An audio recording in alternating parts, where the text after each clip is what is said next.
So a few updates about this channel. Well, the reason why we started doing this channel, Shananda Ohana, in the first place was to document my family's journey to Hawaii and building the retreat center there. And now that it's not happening, at least not right now, we still want to build a retreat center one day, but we don't know when and where. But yeah, that will come when it's time for that. So we don't really feel inspired to keep on documenting our daily life here in Vancouver. So we thought that should we just close this channel. But I feel that there's something more that wants to come, or something that I personally could share or create on a YouTube channel. So why not to just continue on this channel. The channel name will change to something else. I don't know yet what it will be, but it will mainly be something about my work and my sharings. Ashley will still be sometimes here, maybe singing with me. I haven't really thought about this, what this will look like, but I just have this feeling that something wants to come in this form. And maybe maybe I should introduce myself again. My name is Juuso and I'm from Finland. I live in Vancouver now, and I'm an artist. I'm a photographer. I'm a composer, musician. I do 3D animations. I like to paint and draw and sometimes write poems or lyrics. All kinds of things that where I get to be creative. And also I'm very interested in seeing how you can take creativity in all the activities that aren't normally considered as creative acts. So I guess I will be sharing something about those, something like that. We'll see.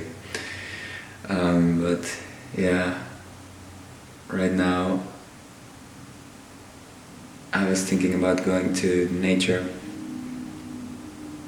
There's a beautiful trail which we found, which starts from pretty near where we are living here, and I want to go explore that and take my camera.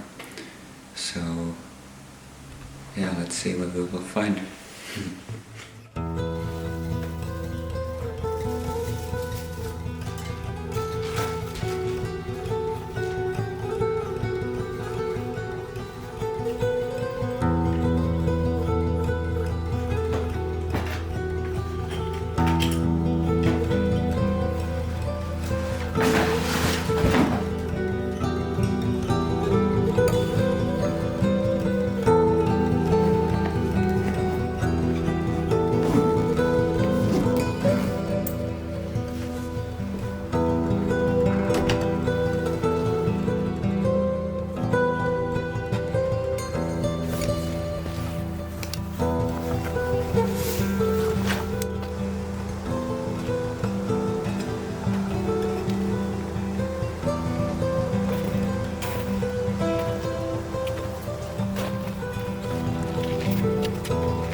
I love how this forest is first like this. I guess these are some kinds of trees with leaves. So at this time of the year, there's nothing there. It looks pretty dead. And then suddenly we go up here, and I will show you what it looks like there.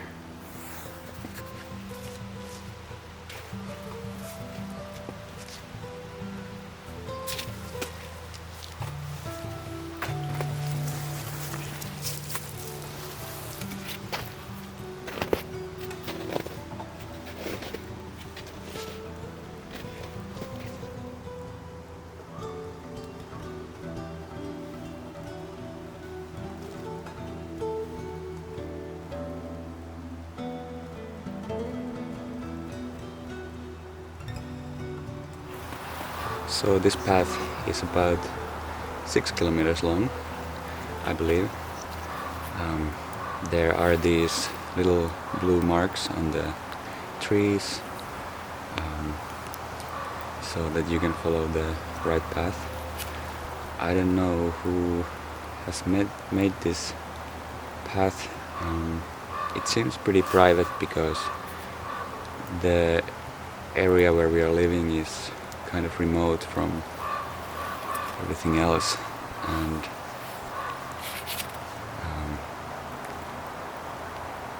I wouldn't think that people who don't live here would ever come here or find this path.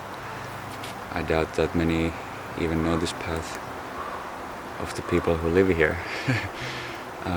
But one of those blue marks, on one of those blue marks, there was some writing. Someone had written that the path is about 6 kilometers. So I'm excited to explore more this path. It's going up and up towards the mountain. The mountain is about 1 kilometer high, and I'm not sure if this goes up there or somewhere else. Let's see what we can find.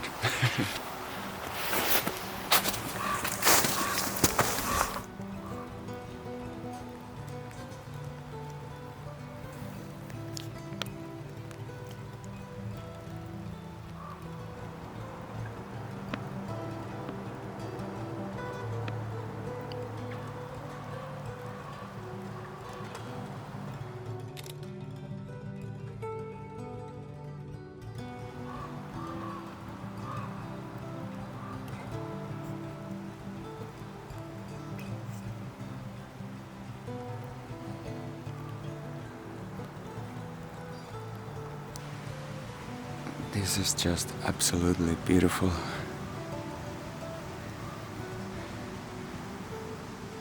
I don't know if it's as visible in the video. Yeah, part of it why it feels so amazing is because it's something that I haven't seen. It's like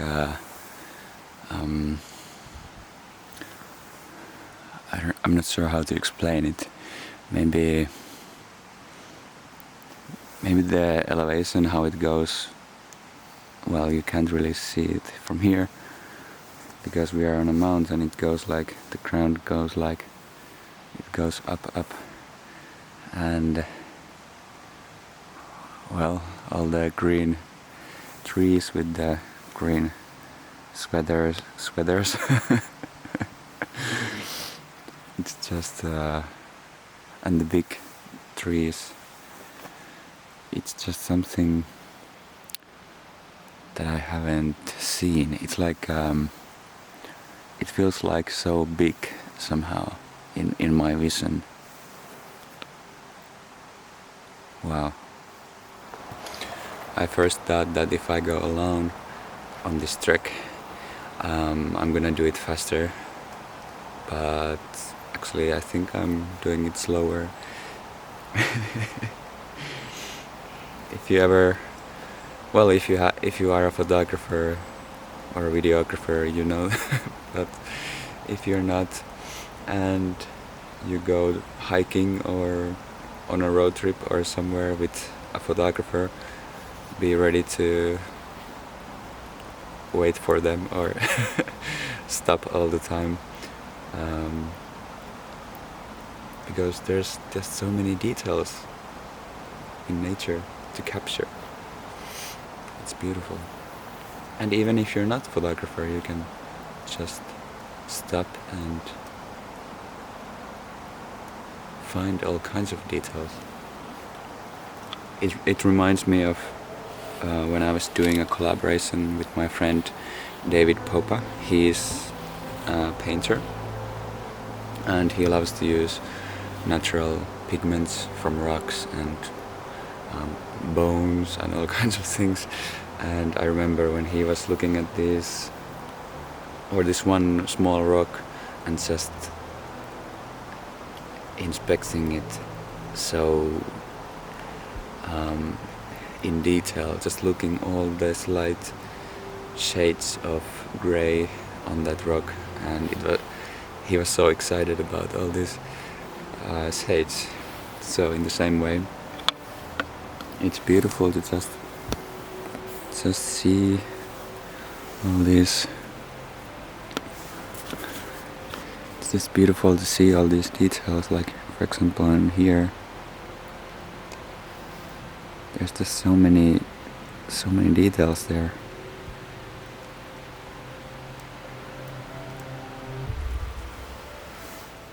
And sometimes to see how nature repeats the same pattern, like for example a tree or a branch, it starts from a one stem. Like let's see,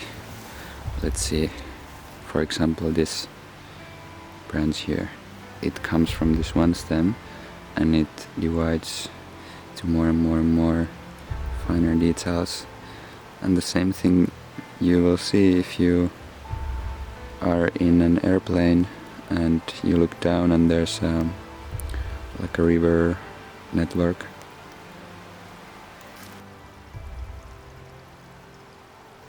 Okay, it's day 5052 and I have grown a beard. I'm still here in the forest. Haven't seen anything else but squirrels and cougars. Okay.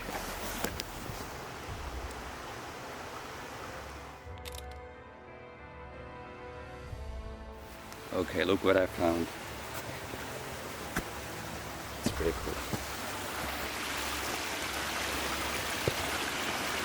I'm gonna call this the tree of life. Maybe I can show it better in photos. Let's see.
Okay, there's starting to be more snow up here.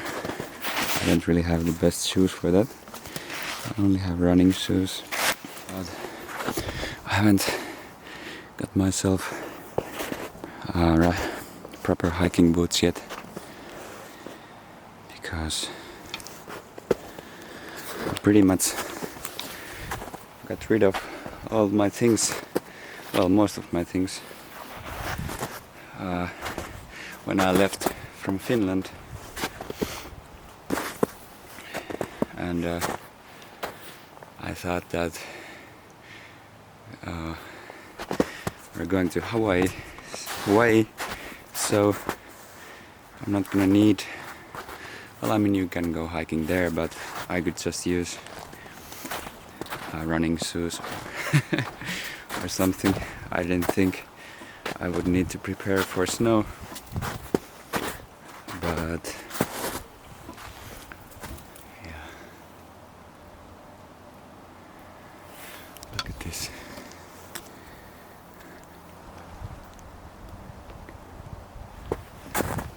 And when I left from Finland,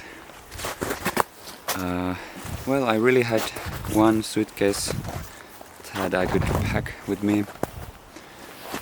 Well, I mean, I could have taken two or more, but then again, I had my cat Shibi with me, and my guitar, and my camera bag, and a large suitcase.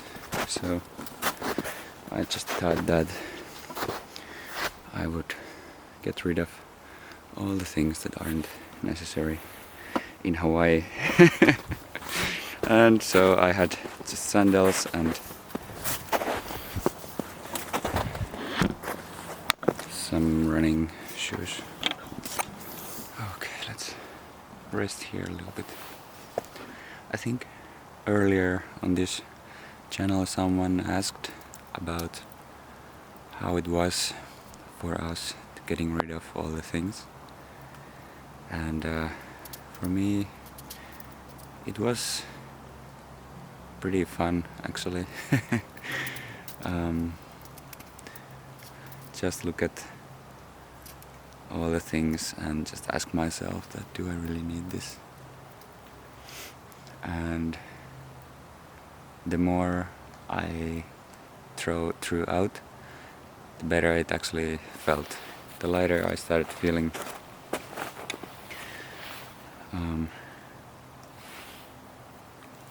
And well, a lot of things are at my parents' house still, and things that I might I might need sometimes, or if someone else wants to use them, but still they are things that I wouldn't need. But like my guitars, I had a few guitars. I left them at my parents', and like right now my friend is using my guitar, and that's great that somebody is using them.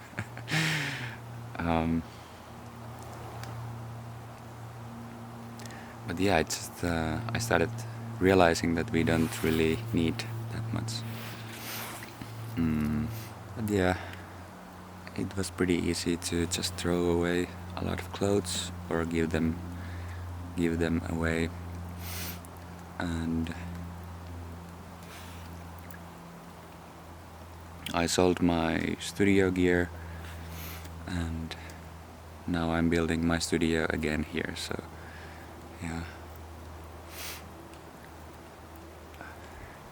It's interesting to see how much stuff we have in our storage rooms and everywhere. It's just little things that we save because maybe we will need it later. And yeah, I guess it's about when we have some kind of thing and we associate that thing with some memory, for example, and it's like it's a connection to that memory, a nice memory, and then it creates this bond, identity, like an identity, like a new layer on our identities, that this thing is somehow connected to a nice memory which happened to me, and then it creates this bond, and then it's harder to throw away. But what we will see when we get rid of all these layers of our identity is that we will find a very light and free space behind those layers. So that's why getting rid of things felt very freeing. And it doesn't actually mean that we have to give up all our things, like in some old stories they say that give up everything. It's not about the stuff, it's more about the bond, the identity bond that we create, that we attach to the items. But yeah, that just came to my mind from the hiking boots, because there's snow here and I have wet socks right now. Whoops, okay.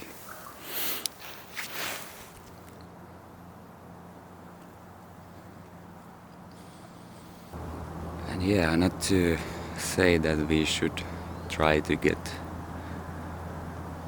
rid of our identities or egos. If we really try to, it just comes back stronger. It's more about just becoming more aware that it's like a mask that we use, and we use it to work in social situations, and it's useful in this life, and the more we become aware of that, then we can still use it. It's not using us. So that means that life becomes more playful, because we're not taking things so personally, because we see that we are not the mask. We are something beyond that, which is aware of the mask.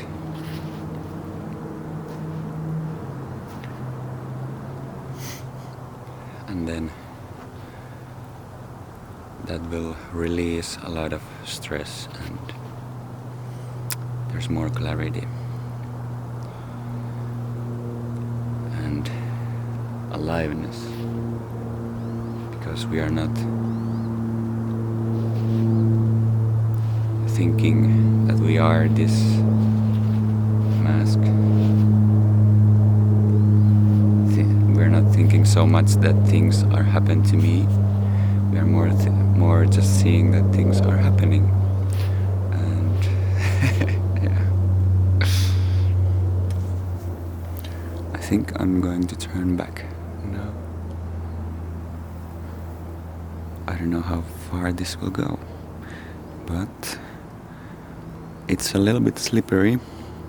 I will come back when when the snow has melted.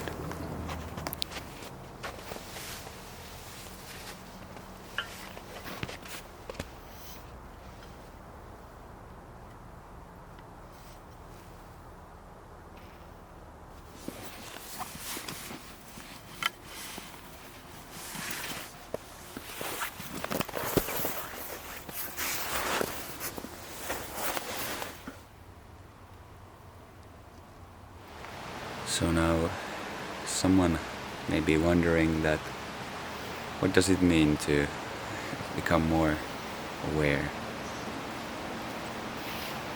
Well, let's see. Let's say that you are reading a book or playing a game or playing an instrument. You are very focused on doing that, and then someone comes next to you and says something to you, and you know that they said something, but you didn't really hear, or maybe you didn't hear at all, even though it's right next to you.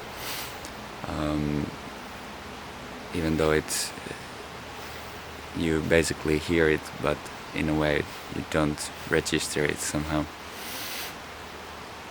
So you're not aware of what they said, the content that they said, even though it was there.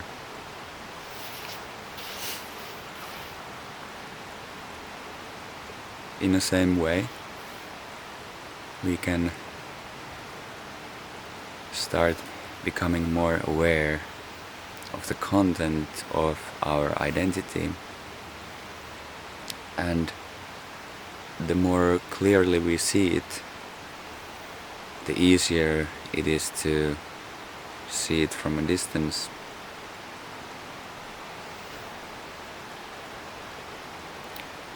Or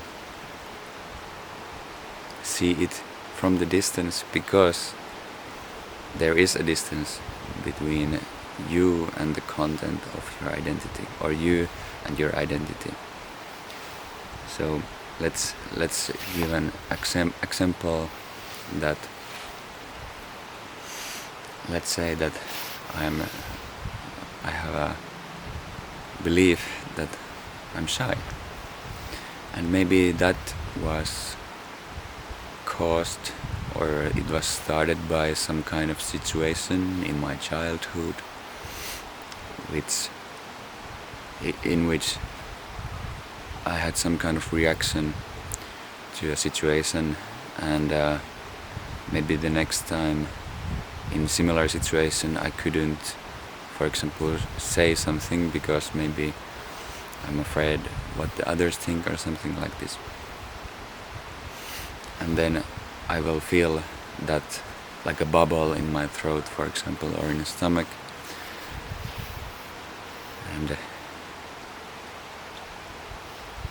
And that bubble, that dense feeling, I feel, and then I start just saying that I am shy, I can't do something because I'm shy. And then it creates this belief and this identity, and that makes it even more stronger. Now, if in that moment when we feel the dense energy here, that I am shy, and it feels in the body, we can feel it in the body. If in that moment we can become aware that this feeling is, we are aware of that, it's the feeling itself is happening in this field of awareness, because we are aware of that. But the content of the awareness, the content which is happening within the awareness,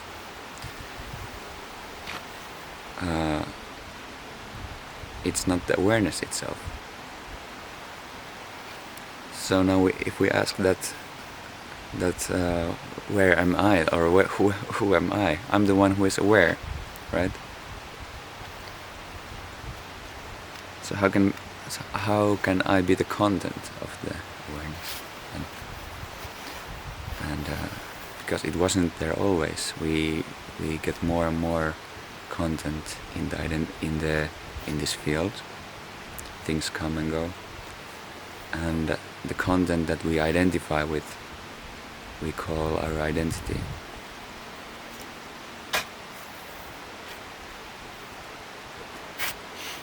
So how to become more aware then? There are many ways. I mean, all the spiritual practices are ultimately towards that. For me, meditation has been the best way to really sink deep and just start seeing that, okay, these things are happening, I'm feeling like this about myself, but if I can be aware of these, then what is that which is aware of aware of these things? And then makes this little jump. It's like a jump back, or like a zooming back in the awareness from the content to that pure seeing and being. And that experience itself, when it's in your direct experience that, okay, these things that I believed about myself are here, but I'm here. That experience itself can be so powerful that they just evaporate away. And then there is this peace, and the magical thing about life is that the more we feel, the more our reality is that we are staying in this peace with a little distance from the content. The surroundings start to react, or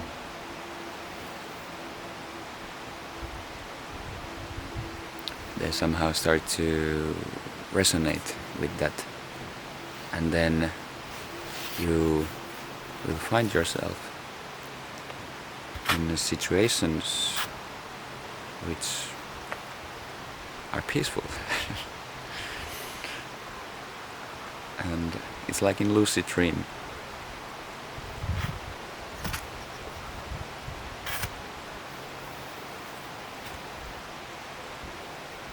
Lucid dreaming reality. And then sometimes it can give you big challenges, maybe bigger than ever you have faced. But it's as if they are so big because now you have the awareness to go overcome these challenges. And then very often when you get triggered, for example, maybe you get triggered about something, but it doesn't last so long, and then you can be aware of that, and then that becomes like a spiritual vitamin, and then it gives you even more awareness.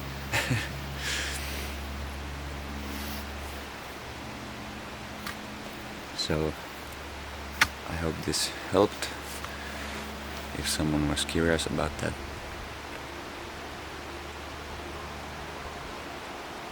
I'm going back home now.